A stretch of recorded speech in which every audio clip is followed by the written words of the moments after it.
that were in Moses, that were in Isaiah, Obadiah, Ezekiel, Micah, Malachi, Zephaniah, Zechariah, so on and so forth, are the same spirits that are in the men today that are prophets. This the same ancient prophets back then coming in this time again.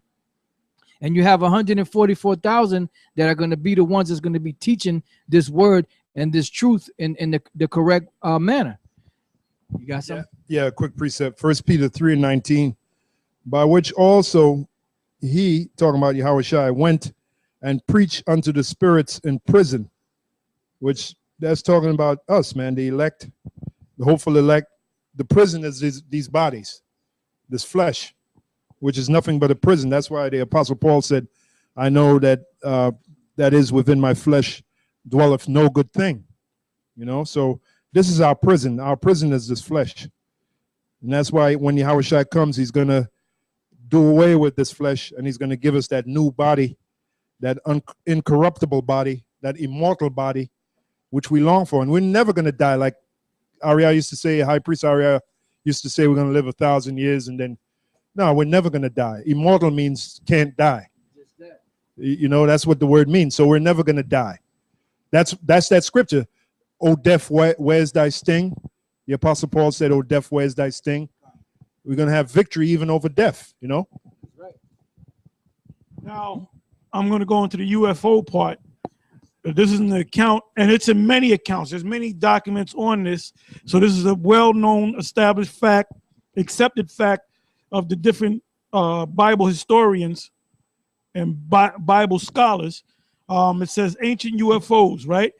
It says, now, before I read this, I'm going to say this. When that thing happened, when the Romans besieged Jerusalem, pursuant to Deuteronomy 28, pursuant to Matthew 24, don't get me wrong, Matthew 24 is talking about another destruction coming. We haven't experienced that destruction yet. So Yahushua is talking about two destructions. The destruction of Jerusalem, 70 AD, and this destruction coming now. All right? And I'm going to show you that the kingdom of heaven did not come in no 70 AD. So William Bell, if you're teaching that, then you're lost.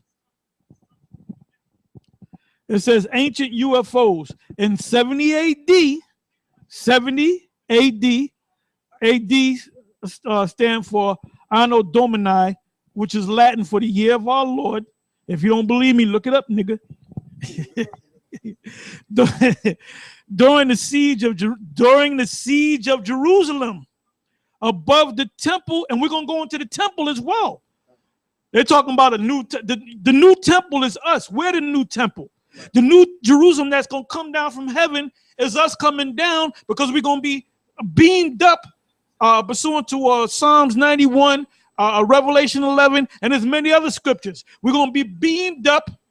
And then when the destruction takes place on Babylon, the great daughter Babylon, then we're going to come back down. We're going to see the destruction take place, and then we're going to come back down. So that part where John saw the New Jerusalem descend from heaven, that's talking about the Israelites coming back down in spaceships. Okay? It says ancient UFOs. In 70 AD, during the siege of Jerusalem, above the temple of the city, a mysterious object appeared in the sky, a bright light that was, well, it says one UFO, but other accounts say that there was more than one. A bright light that was unlike anything ancient mankind had seen. So that was a ship.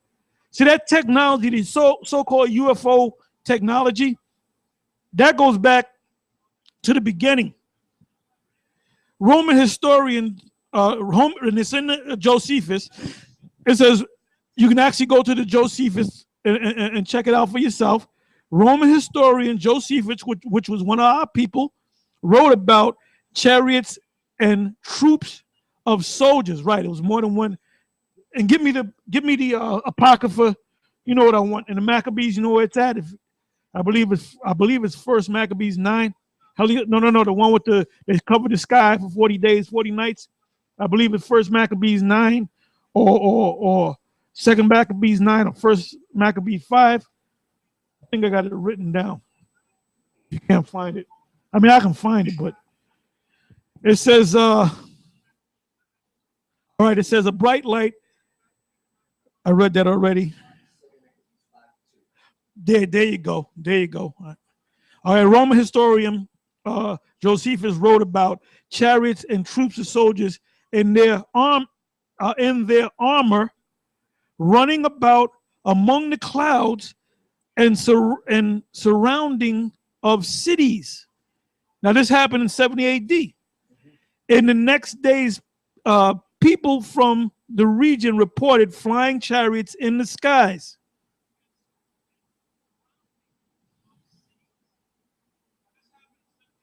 That's all I got to read on that, because there's another account in 154 BC, and that was around about the time of, you know what? Let me read that. No, I don't got to read that. I just wanted that. So go ahead and let's get the Apocrypha. Second Maccabees chapter 5 verse 1. About the same time, Antiochus prepared his second voyage into Egypt, and then it happened that through all the city for the space almost of 40 days, something about them 40 days, there were seen horsemen running in the air in cloth of gold and armed with lances like a band of soldiers. Now, it's not talking about actual horsemen that are on the earth running, you know, to battle up in the heavens. It's symbolic. That was the angels in the chariots, and the color of the chariots. You know, some of them were white, some of them were silver, some of them were gold. You know, some of them had different colored stones on them. Look at that. It says, and troops of horsemen in array, encountering and running one against another with shaking of shields and multitude of pikes and drawing of swords and casting of darts and glittering of golden ornaments and harness of all sorts. Wherefore every man prayed that apparition might turn to good. Now when there was gone forth a false rumor as though Antiochus had been dead, Jason took at the least 1,000 men and suddenly made an assault upon the city, and they that were upon the walls being put back, and the city at... So they knew that the UFOs, the so-called UFOs, were the angels. They knew that because they said, oh, the angels are here. Now let's go and kick Esau's ass. The city at length taken, Menelaus fled into the castle, but Jason slew his own citizens without mercy, not considering that to get the day of them of his own nation would be a most unhappy day for him.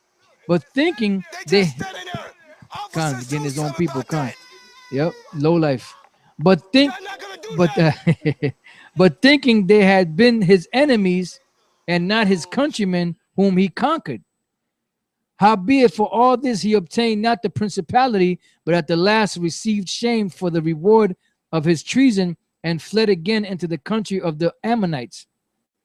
In the end thereof he had an unhappy return, being accused before Aretas, the king of the Arabians, fleeing from city to city, pursued of all men, hated as a forsaker of the laws, and being had an abomination as an open enemy of his country and countrymen, he was cast out into Egypt.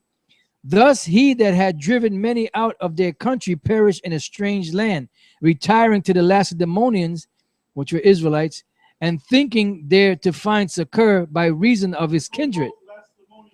Right, the Lacedaemonians are the Spartans. So this devil. This is Sparta. This is Sparta. Well, those are Israelites in that book, in the movie 300. That's why King Leonidas had that big bushy long beard, and he was proud to wear the beard, unlike some of you jokers out there. Yeah, including Barack from the HODC. I mean, he got a beard, but that dude got a bald head, man. No, I think he got no. But I see here he's bald, but he's balding over here too. You can see that hair. Like one thing I give to them guys, like Bunyamyan, he's straight up bald, and he got hair on the side of his head. And Jake don't want that look. You know, you look like Mr. Slate, you know, with that look. So that's what Jake does. Instead of having that ball with the hair around it, they'll cut the whole thing bald because it's acceptable. Now that's also in the scriptures about the Greekish fashion. That's the Greekish fashion. Well, I take that back. It says I checked it, man. I'll be like, I kind of get the angle. I said, nah. It says Well, at least he got the beard. At least he got the beard. Says, does he that had driven many out of the country perished in a strange land, retiring to the Lacedaemonians and thinking there to find succor by reason of his kindred? Oh, succor, that's a heavy. That word succor is a heavy word, man. That word succor means a benefits, someone to help you out. Now Jake is going to take that chip because it's succor, because they want to keep getting succor, and that's why a lot of them didn't circumcise their children and went to the place of exercise and wore a hat. All right, because they were getting that succor, they were getting benefits. That's why niggas don't want to leave to go to Africa, because you got benefits over there. Right. They might be saying, I don't know if they got benefits. They got food stamps in Africa. Yeah. See, you niggas, if you lose a job, you got food stamps, you got welfare, you got Section 8, you got Medicaid. Hell, you got pretty much every goddamn thing. Yeah, that was it on the chariot part.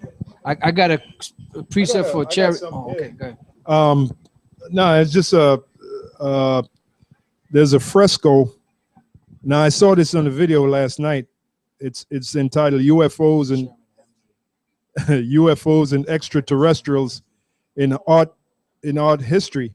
It says a 14th century fresco of the Madonna and Child depict on the top right side the image of a UFO hovering in the distance. Now this, in the ancient world, they actually made coins. They minted a coin, right? A couple of coins with the UFO on it, man. So yeah. The UFO is nothing new. That's right. Even in this 15th century painting, I think Leonardo da Vinci painted it of it's Renaissance art. But even in that, if you look at the painting in the background, you'll see a chariot, and we'll put it there so you can see it. You'll see clearly a chariot flying in the distance. So that's another evidence of or more evidence of the chariots. That's all I had to say. I gotta read this. 2 Maccabees 3 and 24. This is dealing. I'm starting at 23. Nevertheless, Heliodorus executed that which was decreed. Now, as he was there present himself with his guard about the treasury, the Lord of spirits and the Prince of all power caused a great apparition, so that all that presumed to come in with him were astonished at the power of the Most High, and fainted and were so afraid. For there appeared unto them an horse with a terrible rider upon him, and adorned with a very fair covering. And he ran fiercely and smote at Heliodorus with his forefeet. And it seemed that he that sat upon the horse had complete harness of gold. Moreover, 2 other young men appeared before him, notable in strength, excellent in beauty, and comely in apparel, who stood by him on either side, and scourged him continually, and gave him many sore stripes. They were kicking his ass. And Heliodorus fell suddenly onto the ground, and was compassed with great darkness. But they that were with him took him up, and put him into a litter. Thus him that lately came with a great train, and with all his guard into the said treasury, they carried out, being unable to help himself with his weapons.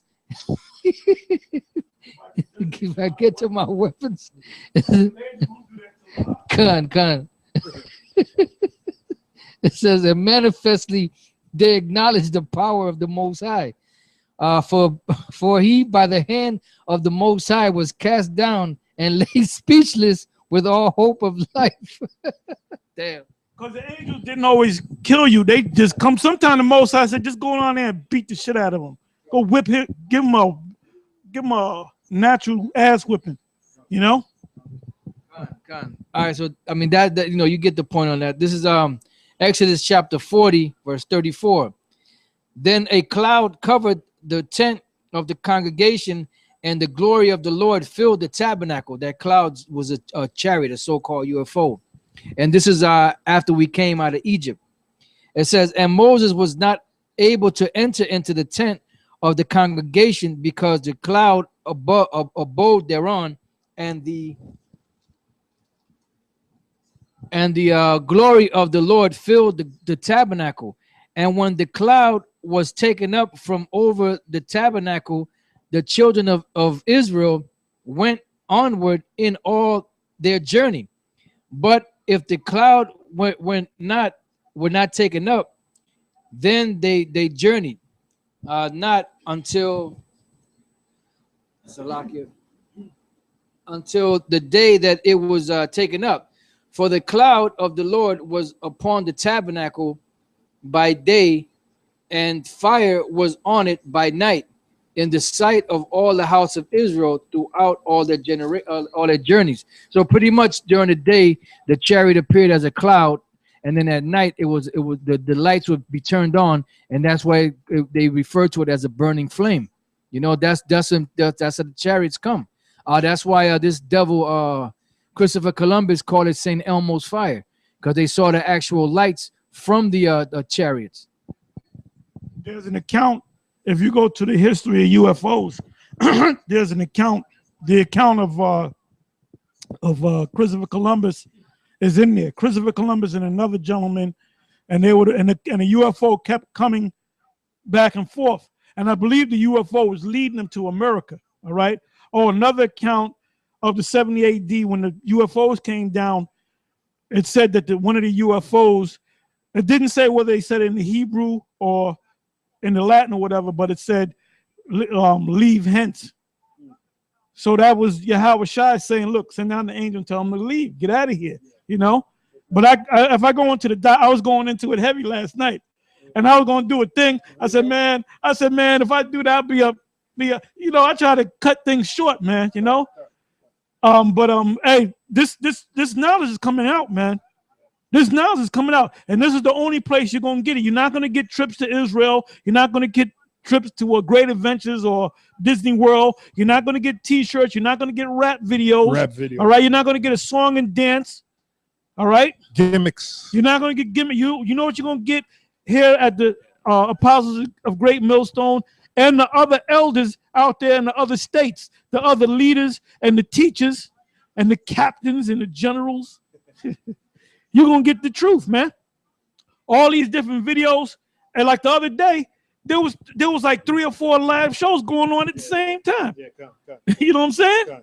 And you know, you can't watch all of them. You just say, look, I'll watch it tomorrow, whatever. I'll watch it, you know? Anyway. And then I get ready to do a live. I said, there's 4. I ain't going to do no, you know. I might watch a show and call a brother and, you know, say what I got to say, you know? But anyway, it says here in Zechariah 5:1. Then I turned and lifted up my eyes and looked, and behold, a flying roll. That's a so-called UFO. And he said unto me, what seest thou? And I answered, I see a flying roll, because the angels always talk. When they came down in the ship, when the ship came down to proclaim that Yahweh Shai was his beloved son in whom he is well pleased, the UFO had a speaker system and it spoke. All right. When the UFO, that gigantic UFO, came down in John the 10th chapter, he spoke to John. All right.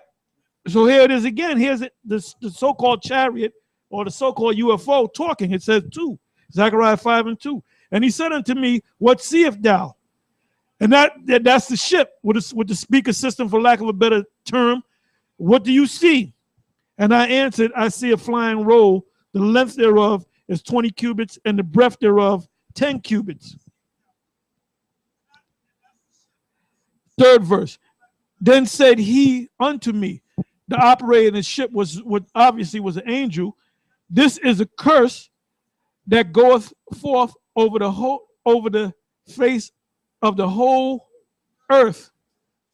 For everyone that stealeth shall be cut off as on this side according to it, and everyone that sweareth shall be cut off as on that side according to it. 4th verse. I will bring it forth, saith Yahweh of hosts, and it shall enter into the house of the thief, which is Babylon the Great, the daughter of Babylon, and into the house of him that sweareth falsely, this devil,